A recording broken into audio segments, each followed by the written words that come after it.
Seth Meyers has a comedy special coming out on Netflix soon. It's called Lobby Baby, and it will allow viewers to skip portions of the special, specifically portions where he jokes about Donald Trump.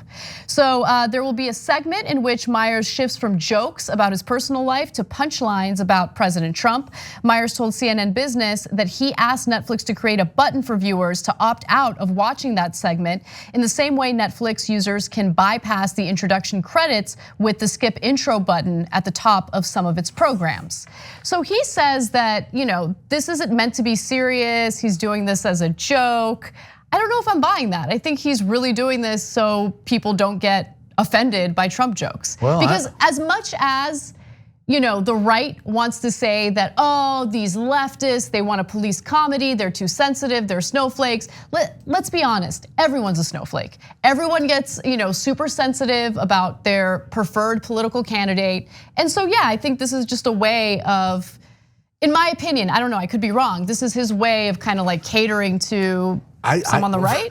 My question is, how long's the special if you punch the button? 30 seconds? I mean, what's comedy if you're not offending somebody? Right. Anna, I have to disagree with you. And as someone who's out there in the comedy clubs, and no, the Trump supporters are the real snowflakes and the crybabies, and they cannot take one joke. No, really. Yeah. I mean, I've done jokes on all of them, right? Because I always call the primaries, this is a reality show when there's 15 candidates and stuff, and the Democrats, you can make, I made fun of Bernie, I made fun of Hillary and all. They'll laugh about it, they might not agree with it, they'll laugh.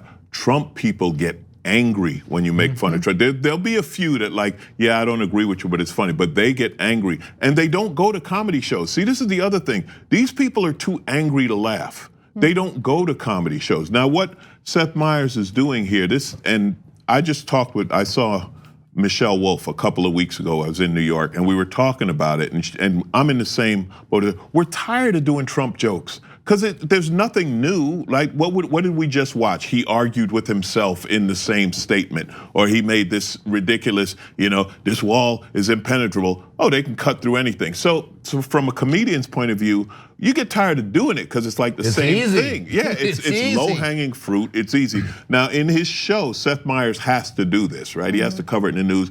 So I kind of get what he's doing here, whether it's real or not real. If you're a Trump supporter, you're not gonna watch a Seth Meyers special, even if you could bypass every Trump joke, which like you said, will leave you 18 seconds. But the minute you see the name Seth Meyers, you're not gonna watch it. So what do Trump supporters watch other than like Fox and all that stuff? I'm sorry, that was a joke. There are some conservative comedians, and I know a couple of them. Surprising. No, I know. No, they're making a fortune. Yeah. They're making a fortune because that audience will only go see them. That's what they laugh at. And then, as you get more extreme, you get into the more horrible, the racist, homophobic, directly insulting comedians. But as professional comedians, yeah, there are some right-wing comedians that have a big following and they make big money. 2 years ago in Montreal, there was this guy, a Southern touring comedian, who attacked all the other comedians for doing political stuff, for doing pro-gay stuff. And then they wasn't even pro-gay, it was like treating gay people as human to them is somehow wrong. Yeah, we gotta punch down. So that's their Christian nature. So he attacked all these other comics, right? And he was literally run out of town. Like the festival was like, no, we don't endorse.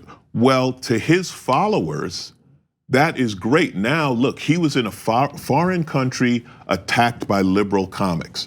So to him, that's the best thing in the world that could happen. Right now, he's got 1 million more YouTube followers because they're like, see how they treat me, so it's. A lot of that's ginned up, my brother. I tell you what, I've been to the rallies. I've seen this too often where it's created. It's not spontaneous, it's not real. And to your point, as we were talking earlier, the scary part about all this is, are we becoming a country that cannot delineate between what is real and what isn't? Yeah, I mean, we've been there though. We can't because and this is the internet is like and that's the greatest. Far afield of where you were. But the internet is the greatest and the worst thing that we have, right? Because no matter what your ridiculous belief, you can find it on the internet and use that as credibility. And one of the things one of my personal things that I talk about that I can't stand, like, internet followers somehow give you credibility. So you're a White House reporter, you're at the White House every day, you're in the press pool, and then someone will sit over here, well, I got 2 million followers, and they'll treat you like you're equal. Thanks for watching The Young Turks, really appreciate it. Another way to show support is through YouTube memberships. You'll get to interact with us more. There's live chat emojis, badges. You've got emojis of me, Anna, John, JR, so those are super fun. But you also get playback of our exclusive member-only shows and specials right after they air. So all of that, all you gotta do is click that join button right underneath the video. Thank you.